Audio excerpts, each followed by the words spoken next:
అందరికీ నమస్తే. నేను మీ చర్మగట్ కాకినాడ. ఈరోజు నేను రాజమహేంద్రవరం మహాకాళేశ్వరి ఆలయం గురించి మాట్లాడుతున్నాను.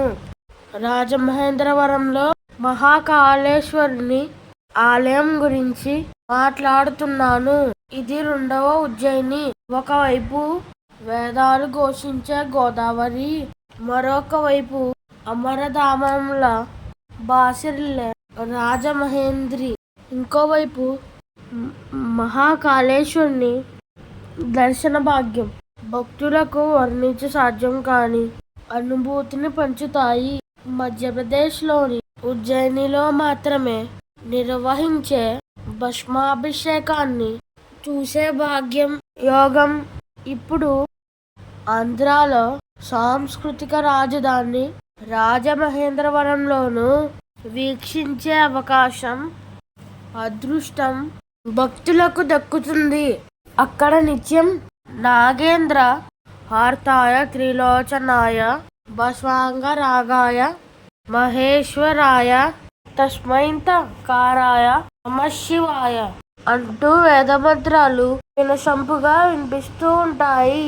మహాకాళేశ్వరుడికి నిర్వహించే భస్మాభిషేకం భక్తులను ఆధ్యాత్మిక ఆనందజరిలో వాలరాడిస్తుంది. దక్షిణ భారతదేశంలోనే తొలి మహాకాళేశ్వర ఆలయం గోదావరి చెంత కొలువు తీరింది.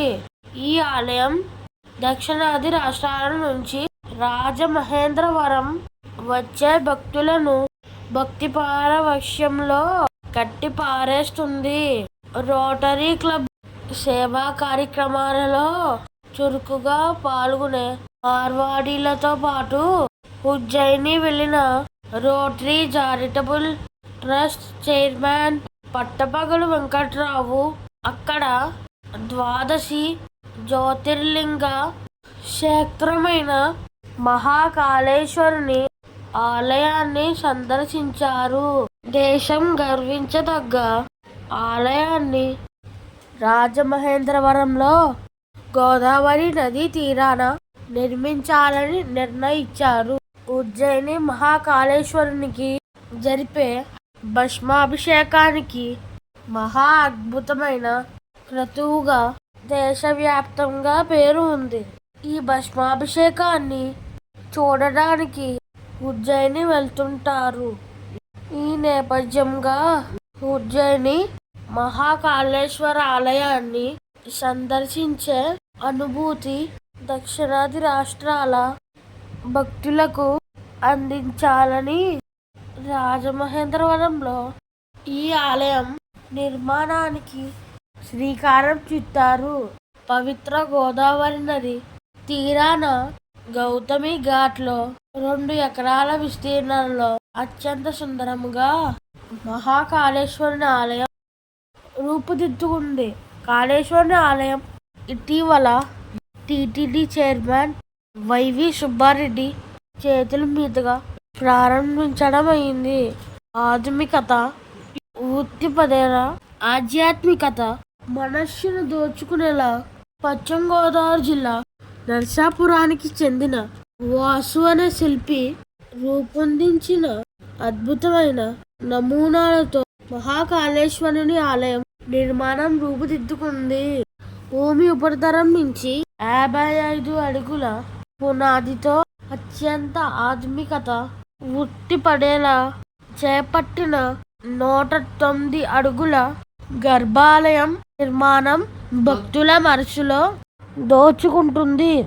75 అడుగుల ఎత్తైన 4 గాలిగోపురాలు, 50 అడుగులతో అతి విశాలమైన 4 మండపాలు, 55 అడుగుల ఎత్తైన 4 ధ్వజస్తంభాలు, 4 బలిపీఠాలు, 4 త్రిశూలాలు, 4 నందులు తిలకించారు. అంటే భక్తులు ఆనంద పారవశ్యంతో మునిగి తేలాల్సిందే.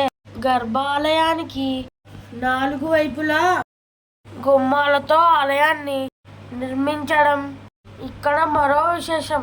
32 ద్వైత, 32 అద్వైత ఆలయాలతో కలిపి మొత్తం 64 ఉపాలయాలు ఆకట్టుకుంటున్నాయి. ఈ ఉపాలయాలను దర్శించుకుంటేనే మహాకాళేశ్వరుని గర్భాలయానికి వెళ్ళేలా ఆలయ నిర్మాణాన్ని చేపట్టారు.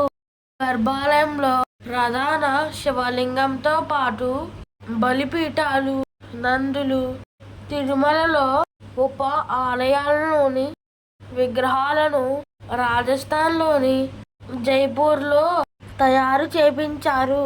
ఈ కాళేశ్వర ఆలయంలో ప్రత్యేకంగా చెప్పుకోవాల్సింది భస్మాభిషేకం. ఇక్కడ రోజు తెల్లవారుజామున 4 గంటల నుంచి 6 గంటల వరకు శాస్త్రయుక్తంగా జరుపుతారు. దీనిని రోటరీ క్లబ్ వారు నిర్వహిస్తున్నారు. నాగేంద్రహారాయ త్రిలోచనాయ భస్వాంగరాగ మహేశ్వరాయ నిత్యాయ శుద్ధాయ దిగంబరాయ తస్మై నకారాయ నమః శివాయ నమః శివాయ నమః శివాయ గంగాధర హర నమః శివాయ. హర హర మహాదేవ శంభో శంకర. హర హర మహాదేవ శంభో శంకర. హర హర మహాదేవ శంభో శంకర.